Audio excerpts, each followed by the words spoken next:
என்ன மேடம் நீங்க இப்படி எல்லாம் வீடியோ போட சொல்றீங்க அப்படின்னு நான் சொல்லும் போது ஒரு பிசினஸ் ஓனர் என்கிட்ட பயங்கரமா கோவப்பட்டாரு. அதை பத்தி தான் இந்த வீடியோல எக்ஸ்பிளைன் பண்ணிருக்கேன். இந்த வீடியோவை ஃபுல்லா பாருங்க. டிஜிட்டல் மார்க்கெட்டிங் ரிலவெண்டான ஸ்ட்ராட்டஜி அண்ட் டிப்ஸ் தெரிஞ்சுக்க மனித டிஜிட்டல் சொல்யூஷன்ஸ் பேஜை ஃபாலோ பண்ணிக்கோங்க.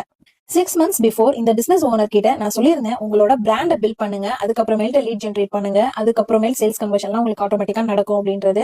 அப்போ அவரோட புரிதல் என்னவா இருந்தது அப்படின்னா, இல்ல மேடம், நான் வந்து வீடியோலாம் எப்படி என் பிசினஸ் பத்தி எப்படி நானே பேசுறது, அதுவும் இல்லாம நான்லாம் வீடியோ போட்டேன்னா என்னோட காம்படிட்டர்லாம் என்னை பார்ப்பாங்க, நான் என்ன பண்றேன்றது அவங்களுக்கு எல்லாம் தெரியும் அப்படின்ற மாதிரி என்கிட்ட சொல்லியிருந்தாங்க. அண்ட் இப்போ அவரு ரீசெண்டா எனக்கு கால் பண்ணி, மேடம் நீங்க சொன்னது கரெக்ட் தான், ஆக்சுவலி நான் யாரை வந்து பார்த்து என்னோட காம்படிட்டர் பாக்குறாங்க அதனால நான் என் பிசினஸ் பத்தி சொல்ல மாட்டேன் அப்படின்னு நான் நினைச்சிட்டு இருந்தேனோ, அவங்க இந்த லாஸ்ட் 6 monthsல அவங்களோட பிராண்டை பில்ட் பண்ணி லோக்கல் மார்க்கெட்டை மட்டும் கேப்சர் பண்ணாம ஆர்டர்ஸ் வந்து வெளியில இருந்து நிறைய வந்துட்டு இருக்கு மேடம், நான் தப்பு பண்ணிட்டேன் அப்படின்ற மாதிரி சொன்னாரு.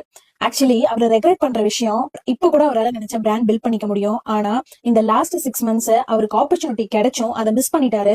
அண்ட் அந்த 6 monthsக்கான டைம் லாஸ், வர வேண்டிய பிசினஸஸ் நிறைய வந்து என்னால பண்ண முடியாம போயிடுச்சு. அவரு இதுதான் பெரிய லாஸாவே பாக்குறாரு.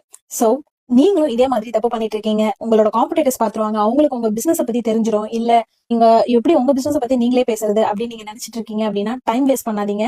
சோ எல்லா பிராண்டும் இப்ப உள்ள வர ஆரம்பிச்சிட்டாங்க. இந்த டைம்ல நீங்க கரெக்டா காம்பீட் பண்ணல அப்படின்னா இதே மாதிரி டைம் தான் நீங்க லாஸ் பண்றதா ஃபீல் பண்ணுவீங்க. உங்களுக்கும் இந்த ரெக்ரெட் ஃபீலிங் இருக்கும். குயிக்கா உங்க பிராண்டை பில்ட் பண்ண ஸ்டார்ட் பண்ணுங்க.